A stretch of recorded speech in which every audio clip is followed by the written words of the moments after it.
Welcome to Florida Focus, a college football podcast. We have a lifetime Florida State Seminole fan, that's me, Brandon, and a lifetime Florida Gator fan, that's my co-host, Chris. We're putting aside our differences to bring you the fantastic world of college football throughout the Sunshine State. Today, you will hear the second part of our 2018 season recap. So we will complete weeks 10 through 14 for the rest of the year for the Gators and Seminoles, and we will do a whip around of the Sunshine State for UCF, South Florida, Florida Atlantic, FIU, and Miami. So thank you so much, and without further ado, episode 34. Florida, next they go to Missouri. They host Missouri, I should say. And this was the one that this is my biggest miss of the season. Maybe outside of Kentucky, my biggest miss of the season. Because I thought we would win, but I thought we would win convincingly. I just didn't think Missouri just didn't have it, and I thought that we would be better at this point of the season. But what I really think what happened is we let Georgia beat us twice. And it carried over into the game against Missouri, and they passed the ball all over us. They beat us 38-17. And it was just, their tight end, he was killing us, but he gets hurt. But they still were passing. Their top receiver, he was, kind of injured, but they still were passing everywhere. I think their running back left the game, but they were still running the ball all over us. And it was just frustrating to see. It's a game where Franks gets benched. Kyle Trask comes in late, scores a touchdown, and a little bit of controversy, like quarterback controversy, like should we go Trask, should we go Franks? And you could really start to some murmurs, I think Meyer would say a noise in the system. Was a little bit of that going on after this game, just getting completely stomped at home, looking bad, offensively looking awful, defense nothing, special teams didn't show up, and now we're like, okay, maybe Franks isn't the guy. Let's start looking at this Trask. And of course, it's easy to score a touchdown against their secondary. I mean, as their second team, when we're already losing and there's no pressure. But you can kind of see Gator fans getting uneasy, like, okay, great, this is who we are. The LSU game was a fluke. We kind of starting to worry a little bit. Sure. I mean, all justified as well. After this loss, you're looking at 6-3. Back-to-back weeks don't show up. You get a little concerned. You're like, okay, we got the bowl eligibility. Now the team's relaxing a bit. There's full reason to believe that. I mean, given what you'd seen, and the nation had seen from past coaches.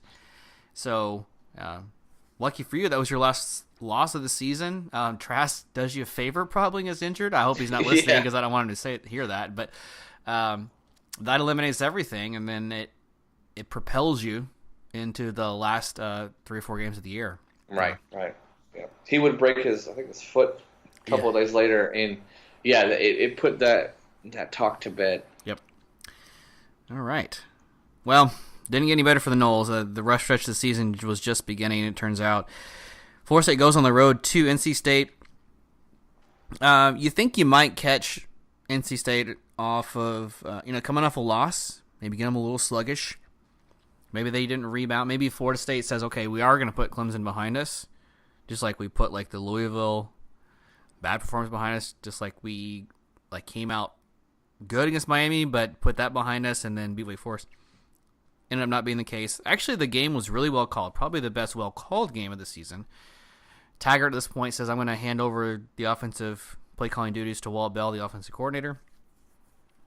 He then parlayed that success into taking the UMass head coaching job, so sayonara to you. Thanks for staying for one season.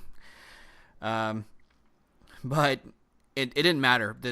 Even though it was well called, turnovers still killed us. We were coming from behind the entire game. The deficit was just too much, and then our rushing attack was continuing to plummet.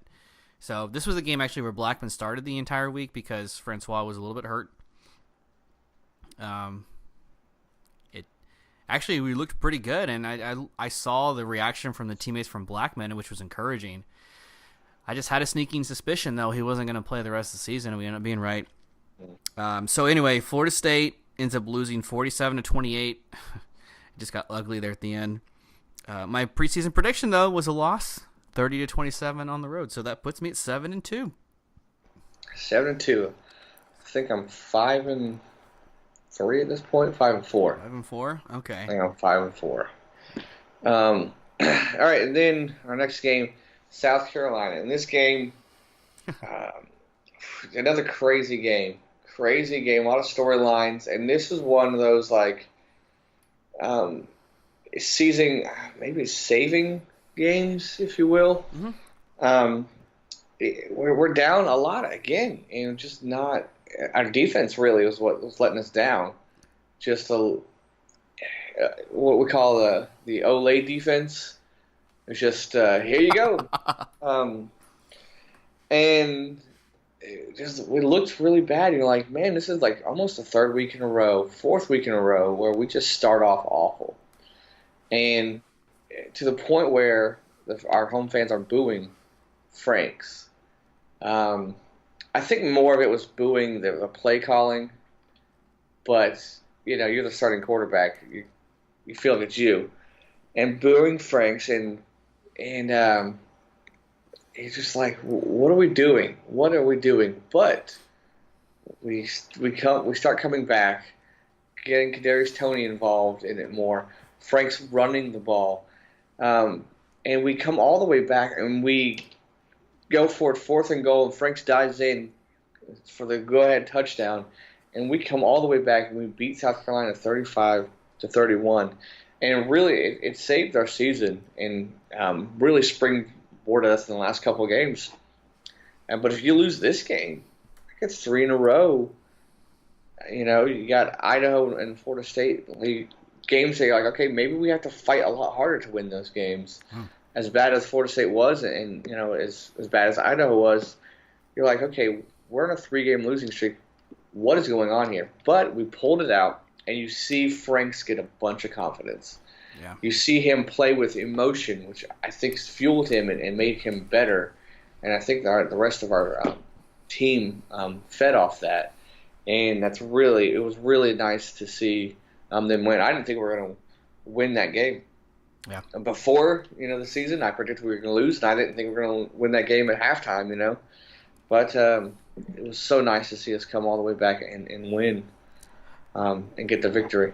Yeah, it would have been one thing to do that against Vandy, which you did. And I was like, oh, South Carolina, that's a different story. I just don't see it happening. And so I wrote it off too. I was like, hey, by the way, everybody, Florida's going to lose. Well, I was wrong. And good for him. He's shushing the crowd. I mean, He's a little cocky, which probably is just the Nolan me. Like, okay, it's a little annoying, but he also won't dance with his head coach. So there's other things going on there. he's an odd cat. Because there's some games where he just gets real mopey and doesn't want to play. And Mullen has said several times, like when he wasn't playing his best, like at what point will you bench him? He's like, I'm not going to bench him if he throws interception, does all these bad plays. It's his attitude. If he comes out with his head down or doesn't want to be in the game, I'm not going to put him in the game. Okay. Franks responded well to that. Responded well to the booing, and showed some passion and some motion. And Mullen got more confidence in him, and Franks has played better since then. That was the Gators' inflection point. It was that comeback. Yeah. End up going on to win 3 games. We're not spoiling anything here, guys. Everybody knows. Winning up 3 games in a row and heading into New Year's Six Bowl after going 9-3. So, absolutely.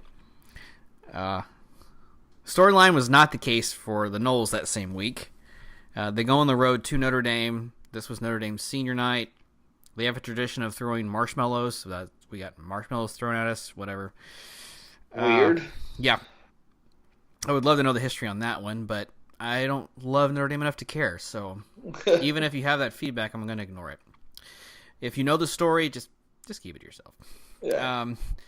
But Florida State in this game, 2 turnovers right away. I mean, just right off the bat. So you're automatically deflated. Even with some turnovers on our defense, they still had to play their backup quarterback because Ian Book was hurt. So Wimbush comes out, and he starts throwing picks the second half. And any semblance of hope was vanished when we had 4th and goal and couldn't punch it in. So there wasn't any momentum for us. We couldn't muster any kind of drives. I'm gonna go a little back to a very old SEC reference, so bear with me 1 second, Chris. Okay. And I'm gonna test your knowledge in the SEC just a little bit on this one. Oh dear. All right. The year is 2003. LSU is playing Ole Miss. All right. This is I think it's at Ole Miss, so it's in Oxford. Question 1: Who is the head coach at LSU? What year was this again? 2003. 3. Saban? That's correct. Okay. Who is the offensive coordinator at LSU?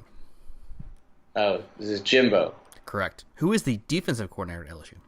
This is Muschamp. Man, 3 for 3. Well done. Who is the head coach at Ole Miss? In 03.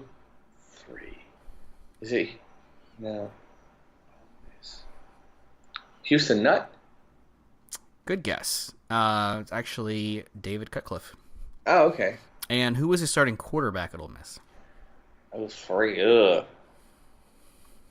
It's too late for Manning. I don't know. Actually, it was Manning. Eli Manning. It was Manning. Oh, I thought it was too late for Manning. That was his senior season. Okay. I bring this game up for one reason. LSU is up by 3 late in this game. Comes down to a 4th down conversion. And LSU needs to stop Ole Miss, because if they go down, they're going to kick a field goal and tie it in overtime, or they're going to score a touchdown and win. Yeah. It's back and forth, and it's pretty sloppy here and there. So instead of the traditional, anybody who knows defense is you either have a 3-4 or 4-3. Right. The first number in that equation is how many defensive linemen you have lined up against the O-line. If you run a 3-4, then you usually have like a linebacker who can rush but also cover, and you have the rest there. Okay. On this particular 4th down with the game on the line, Nick Saban calls for, instead of the typical 7 guys in the box, 7 guys on the line. Oh, okay. And he just brings the pressure. Now, he ends up sending an 8th guy, but 2 in it backing up into coverage. But that basically meant the 3 guys on the outside had 1-on-1 coverage. And Eli was going to hit a pass because one guy was lined up, and it was a mismatch. Mm-hmm. The problem with this play is that as Eli takes the snap and sees this read, his center stepped on his foot, and he falls down. They don't even get the play off. So that's what bringing different types of pressure can bring to a team. Right. So 7 guys on the box, Saban brings 7 guys on the line. And LSU ends up winning the national championship that year. Okay. Little trivia. Who was the only team that beat them that year? I knew you were going to bring that up. Oh, of my course. goodness. Florida Gators. Yes, that's right. Little feather in my little cap. Continue. Gee whiz. Wait. Is that 02 LSU wins? I might be off by a year. I think Anyway, it's 03. in the title season, LSU only had 1 loss to Florida. Yeah. Well done. Oh, yeah. In Baton Rouge.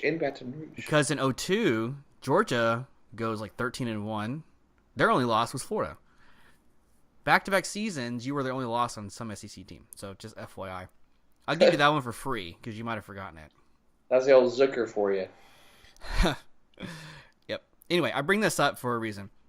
If you want to switch up coverages to maybe confuse or throw off your defensive scheme, your alignment would be how you would do that. Well, Notre Dame at home said Florida State is putrid on the offensive line. So where you normally have 7 guys in the box, they had 5 guys in the box. Mm. That meant 1-on-1 coverage for every offensive lineman. And they said, I dare you to run. Yeah. And guess what? It still worked.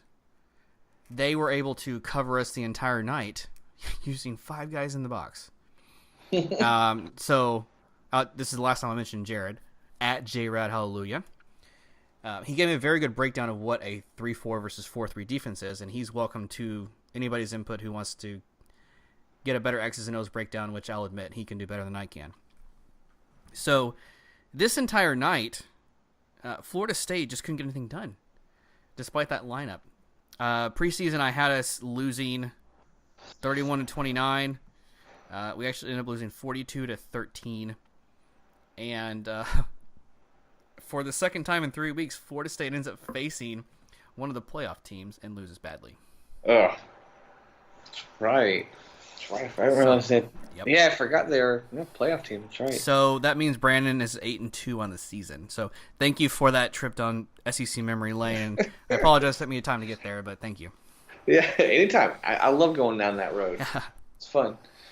All right, so let's see. I think I am 5-5 at this point. Oh. 5-5. I have a tendency to undersell. Yeah, so finishing up the home stretch with Idaho, and this is one of those games you're like, we should win by a lot. We did win by a lot, and the only thing, that major thing was going into it was just don't get any injuries, because you wanted to save Emory Jones, his red shirt, and Trask was out, so you're like, just Franks don't get injured. Franks didn't get injured. We scored in the first play of the game, pick 6, pretty much did what we wanted to do, shut it down. Pretty easy win for us. I thought we would win this game. We did win this game. So all right. That's not much you can say about that. Yeah, puts you at 6-5 on the season. Yeah. Florida did what they were supposed to. Florida State, and I'll hurry for the second time since that took so much time in the Notre Dame game, does win at home against Boston College. Probably the biggest win of the year. And first time you win against a ranked team in 2 seasons, that's always going to matter. Mm-hmm. We still got gashed on defense. Now, this we expected because A.J. Dillon was one of the top 5 running backs in the nation. Yeah. And he just continued to pound it and didn't get tired. But, you come up with the very deep play to Tamari and Terry. We covered that ad nauseum in our recap. But that meant a lot for the program. You're looking at, okay, we need to win to stay any chance of bowl eligible, and they snuck it out. It's looking back at the season, you could say, okay, there were either 2 more wins we didn't get or 2 more losses we didn't get. Louisville is the obvious one where you're like, okay, we should have lost that game. But then you also look at Miami where you're like, okay, probably should have won that one. But, you end up splitting that, so it still ends up, I guess, pretty even in the universe. This one was kind of a similar feel. Mostly because they were evenly matched and they were just going back and forth. But it was 4th and 1, about 4 minutes left, and Boston College decides to punt instead of going for it. And so that was kind of the deciding factor. If he goes for it, they have the lead. They probably never give the ball back to us. Who knows? Yeah, right. So preseason, I predicted a victory, which, by the way, there was a revenge factor here, too. They had beaten us really badly last season. Preseason, I predicted a win 41-28, and we sneak out a 1-point victory, 22-21. Nice. So that puts me at 9-2 on the year. Pretty good. Yeah. Really good. At least I had a winner record. Yeah, there we go. All right, so this brings us to the big game. Yeah. The Sunshine Showdown? Governor's Cup. Governor's Cup, yeah, all that jazz. Florida State. I'll start off. It just felt good to finally beat Florida State. The bowl stuff, whatever, that had to come to an end, but eventually. But the big streak that we worried about was ending the streak against the Noles. It just had our number, and it was finally good to win. We were the better team going into it, and we were so nervous because early on we get stuffed on 4th down. We're just kicking field goals. Halftime it's like 13-7. Florida State is at home, 1 play away. Terry has that ability to make it 1 play real quick. Akers, same thing. And you're worried the second half, our defense, our offense, everything just clicked, and we pulled away and ended up winning pretty handily. And it just felt good to finally get past that hump. Yeah, it was incredibly frustrating, and I wasn't fooled by the early game success. I said, okay, they're a little bit ahead right now. I promised a cooking reference, so here it is. Florida State was flash in the pan for the first half of this game. Okay. They looked way better than they really were. Do you want me to explain flash in the pan? Basically, I understand. Okay. But for the fans, if you throw like a little bit of flour in some frying grease, it'll just flare up for a little bit. Or if you accidentally get some water and some frying oil, and then it'll evaporate. So Florida State was like, oh, they look really good, and then all of a sudden it just faded really, really fast. Namely the third quarter. As Florida had done all season, they came out really on fire. Yeah. And I knew eventually Florida State would have no answer, especially with the defensive line. Ja'Kai Polite was just, oh, hi. You're talking about Ole earlier. Here you go. You want to hit Chris Paul some more? There you go. It was really bad. So and like I said before, like especially with the Vanderbilt game, although the score didn't reflect it, we really were outplaying Florida State the first half. We just couldn't score as much as it looked like it. Yeah, and that's what I saw. You're exactly right. So I think actually both of us preseason had Florida State winning this game. Yeah. So I was wrong, which put me 9-3. I predicted preseason a 26-23 win, and of course the final was 41-14. Yeah. So that puts you at what, 7-5? 6-6. Oh, okay. Went 500. 500. All right. And I went 9-3 on the year. But if I would have picked like, okay, there's 3 games you're gonna be wrong on. First of all, I never would have thought Syracuse. I never would have thought that game would have happened. But they had a better season than we thought, and we had one of the worst ever. And I never would have thought that Virginia Tech, we would actually come out that cold. Some of the other ones didn't surprise me as much. But those two, I'm like, wow, that was very, very different than what I expected. Yeah. It's a crazy, crazy season. I guess every year is, but this game was good, but a lot of ups and downs. For the Gators, especially with Kentucky. That's one I didn't see coming. I didn't see Missouri coming like that. I didn't see LSU either, and Mississippi State. So I got a better sense of the team as the year went on, but I had no clue what to expect going into it. Yeah. So for Florida State, I mean, looking back, just a really quick thought. I mean, you have to measure it, in my opinion, one of the biggest standards of your season. How did you do against your rivals? And Florida State loses both to Miami and Florida for the first time since 2009. Just to actually go back, the last time, well, let's see. Let me split this up. During Jimbo Fisher's tenure, which was 9 seasons, if I remember correctly, he only lost to Florida once, and he lost to Miami once. Never lost to them both in the same year. So 2009 was Bobby Bowden's last season. So the first time in 9 years to lose to both rivals, that kills recruiting momentum. Yeah. As good as Taggart is, that's a big hump to get over. And, it's pretty frustrating. Obviously, the bull streak comes to an end. The winning season's record comes to an end. So that's what everybody's probably going to take away. And, rightfully so. There's very little positive to take away from all of this. There's a lot to be redone. Yeah. So I want your opinion on this. I know you're the eternal optimist, and you can put a positive spin on anything. But how bad is it? How bad do you think it's going to be? Are we talking a couple of years? Are we talking more than that? Like how bad is the program, this football team? How long does Taggart last? How bad are things at Florida State? How bad are things in Tallahassee? That's a valid question. Yeah, you give Taggart 4 years to start off, and you have to seriously consider, we may need to rethink that 4th year. That's kind of the tempo and the heartbeat of most programs anyway. You have 3 to 4 seasons to turn it around, but if things are getting a little bad, then we can cut that 1 year short. You'd have to see a pretty big delta in wins. By pretty big, you would say, okay, you really need to go 8-4 next year. If you split the rivals, then we're probably okay with that if you're competitive. You can't do the things that are easily correctable, the procedure penalties, the unsportsmanlike conduct. Yeah, that can't happen, and it's hard to know whether or not that's Taggart. I really don't think it's him. When you're trying to introduce a new culture and get things flipped around, it's just simply going to take time. I think you're like one of 3 FSU fans that don't think it's him. Really? Oh, okay. Yeah. Well, it's the at least ones that I've. they have some good points, I'm sure.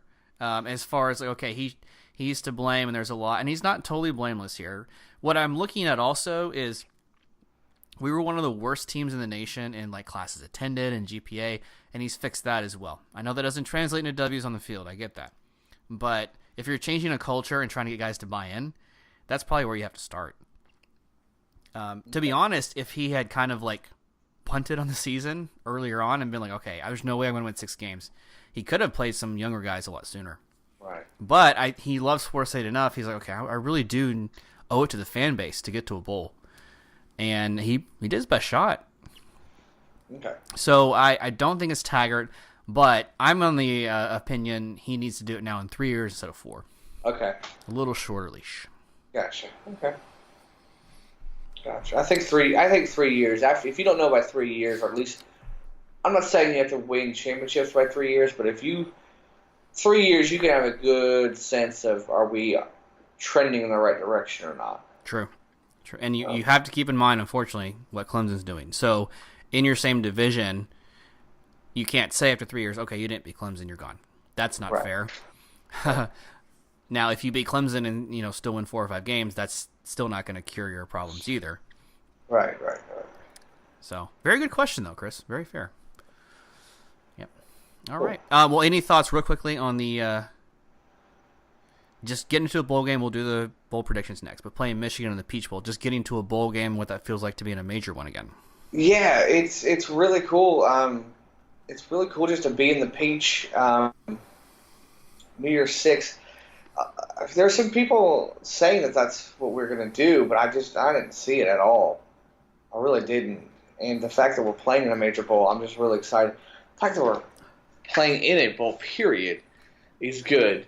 But to not just be like the Outback Bowl, which what I thought we were going to end up there. Okay. And to end up in New Year's 6 it's pretty cool. Pretty cool stuff. It's a good feeling.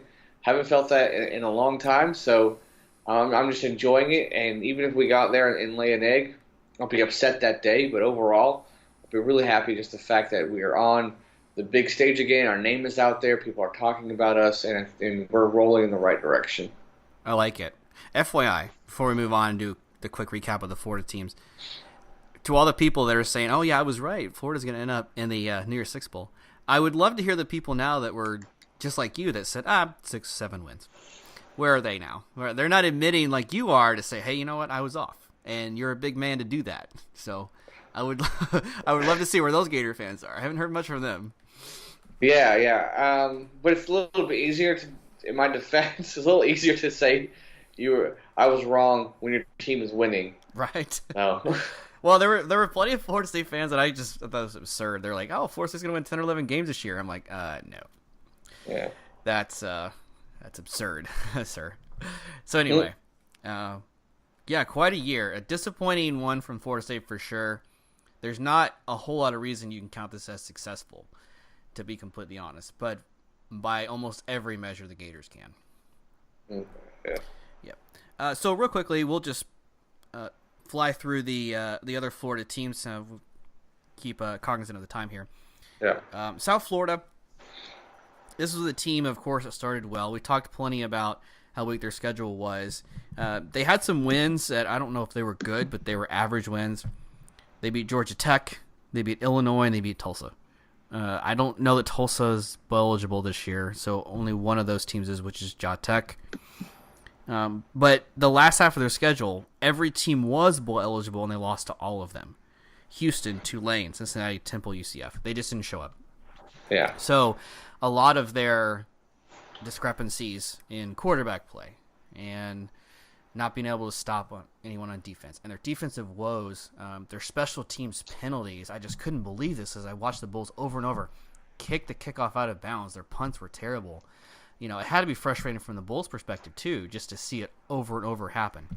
Mm-hmm. So I think preseason, I don't know that I gave a number on this one, but I probably was like, okay, they're going to win 8 or 9 games. And they only ended up winning 7. So yeah, they underperformed, in my opinion. Yeah, absolutely. Especially the way they started. Mm-hmm. Absolutely. Next up, we got the Hurricanes. And you knew that, at least I knew there was going to be a drop-off of last season. But, man, the way they did it this year was crazy. They lost the first game, LSU. I understand that. They didn't look that impressive, but lot of people lost to LSU. But then they win their next 4 or 5 games. 5, but yeah. 5 in a row, which is impressive. But you go back and look at who they beat. You're looking, okay, so who did they beat? No one really. Yeah. And they come back and beat FSU, and you're like, okay, this is the Miami that we're used to. But then they go and just lose their next 4, and it's Virginia, BC, Duke, and Georgia Tech, and you're like, okay, what is going on with Miami? The wheels are falling off. They get things back on track a little bit at the end there, especially that win versus Pitt. Pretty impressive. We beat them by 3 touchdowns. But that middle of the season 4-game losing streak, it really should have been 5 to FSU. Mm-hmm. Just sad. No quality, except at the very end, no real quality wins. And yeah, strange season. I knew there was going to be a step back, but I don't know if I saw this bad. Yeah, and I'll admit this. I mentioned this in the last episode. If I were to have picked a team in the first month and or preseason and be like, okay, who has the best chance we went undefeated? I would have picked Miami. I didn't give them a great chance, but I really did think their defense was elite. And it turns out in the end they were less than elite, and their offense was less than average. Yeah, I think specifically their quarterback was way less than average. Yeah, and it may be like the Jacksonville Jaguars equation where they just rely on the run way too much. Yeah. And when the quarterback has to pass, they have to be great and efficient, and neither one of them were. Mm-hmm. Rozier and Perry it just blew my mind just to see 2 different teams. But, really since their Pitt loss last season, the Hurricanes just don't look like the same team at all. Right. They started off, I think it was 10-0, and then since then it's been pretty bad. So, yeah, disappointing for sure, especially since they started in the top 10. To finish unranked and barely making a bowl, quite the shocker. Yeah. They're matched up in the Pinstripe Bowl against the team that did the exact same thing. Top 10 ended up being terrible. Right. So anyway, the best team in Florida, which is who, Chris? UCF. I'm not going to... You said it last week. Say it fifth. Again. Yeah. Oh, my God. I'll say probably UCF. Oh, wow. I don't know why you can't say that. They're clearly the best team in Florida. Oh, my Lord. Listen, there are some people out there that can't physically say, I'm sorry. But I'm just going to say they're probably the best. Oh, all right. Well, we stick with that. I'm going to say they definitely are. And they proved it on the field. They go 12-0. They repeat as American Conference champions again. And they actually exceeded my expectations. I really thought 9 or 10 wins here. And I had picked Memphis to win the conference. And look how close that come to being. I know you were watching that game because you picked Memphis. And you were like, oh, done. It's in the bag. Yeah, I thought they were going to win. I was like, oh, look, I look like a genius. Yeah. And sure enough. At the end of the game. How about that? So, not a whole lot to pick out of this season except they continue to roll. Oddly enough, Mackenzie Milton's worst game of the season was South Carolina State. I think I covered that before. They still win the game 38-0. They did have their UNC game canceled. I'm not of the opinion that would have helped. They ended up being a terrible team this year, and they would have done exactly what they did to Pitt, if not more damage. So the only thing that would have happened that would have helped them was, 2 wins against ACC conference, so whatever. And they would have been convincing both ways. So it's hard to say what their biggest win of the season was. FAU was pretty big at the time, but that ended up being a pretty bad team. But that does help recruiting, I guess. Ended up beating Temple. That one was pretty close. You have a Thursday night game at home. That was kind of close for about 3 quarters. Pittsburgh was pretty big because they ended up being in the division champions of the worst division in all the Power 5, the ACC Coastal. You beat Memphis twice. It's hard to say which one was better. I mean, you have to say the conference title game, right? Right. But they went on the road by 1 in the pouring rain. That was a huge one. But I don't know. Probably the biggest win of the season was Cincinnati because of game day and because of all the exposure they had. Right. I have to ask myself, which of these, if they had lost, meant the biggest downturn, and that's probably Cincinnati. So yeah, just with everyone watching them on game day, yeah. Yep. So Cincinnati's coach, Luke Fickell, by the way, American Coach of the Year, and well deserved. Oh, good. Yeah. Good for him. Yeah. Then was he at Ohio State? Did Indeed. he fill in for? So it's kind of a question, like, okay, will Ryan Day take over, or Meyer retiring, or will it be Luke Fickell coming in? And hard to know. Yeah. Cool. Wrap it up here. FAU starting off the season at Oklahoma, and they have UCF early on. 2 losses, and you thought maybe, well, at least Lane Kiffin thought maybe they had a lot better chance because he was talking them up, but they just got blown out by both. And really disappointing season all around. They had Singletary, who was putting up video game numbers on the ground, but that was it. That really was it. Up and down all season. Don't make a bowl.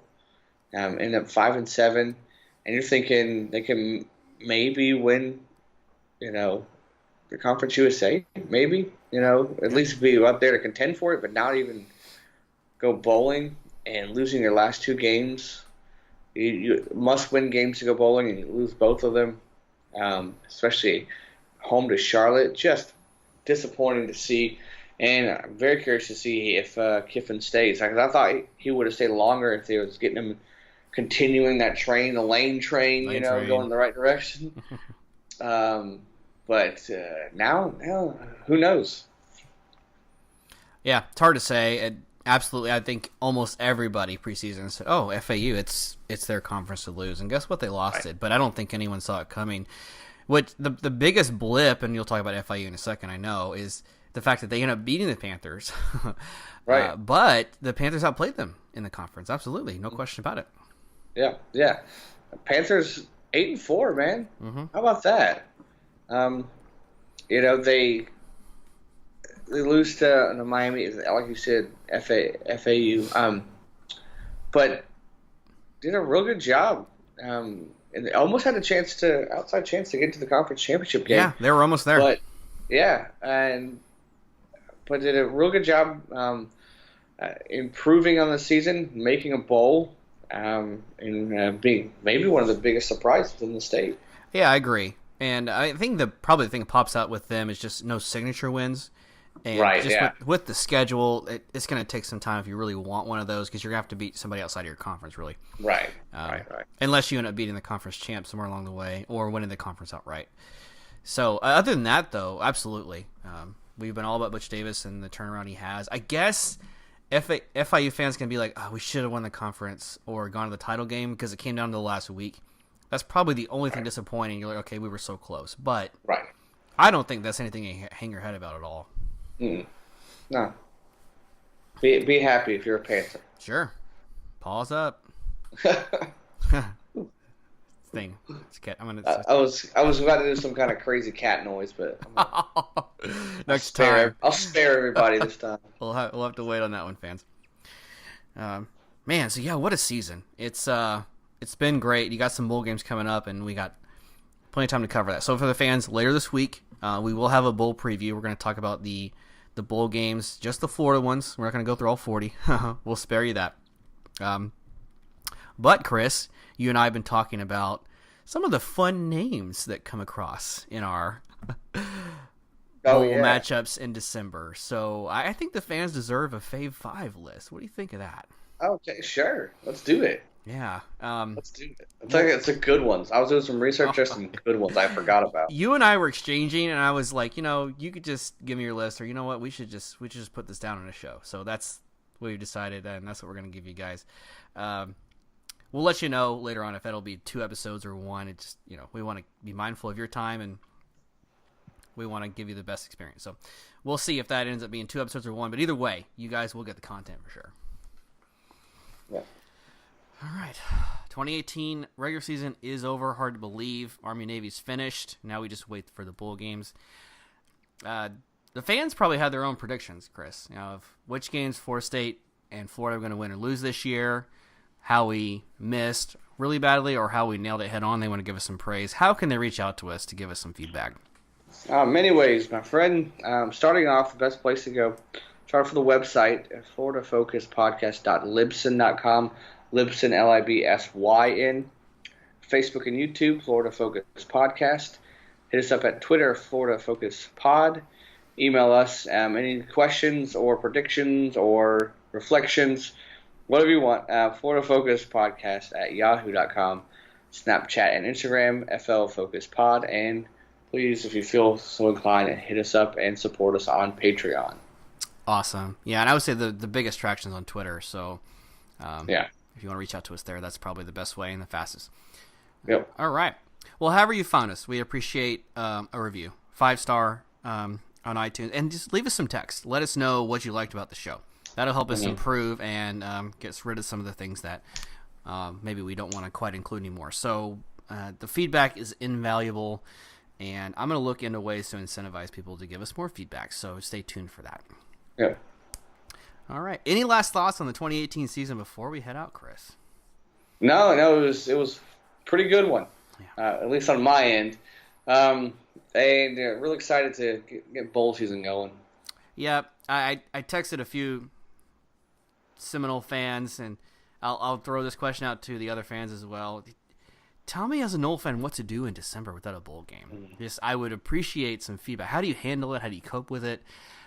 Gator fans have been through this too, so if you want to shoot me some suggestions, I would really appreciate that. It's going to be a very, very weird December. Yeah. It's no bueno. No bueno. It's no bueno. Yep. All right. Well, thank you so much for the listen. This is Brandon saying go Noles. Go Gators.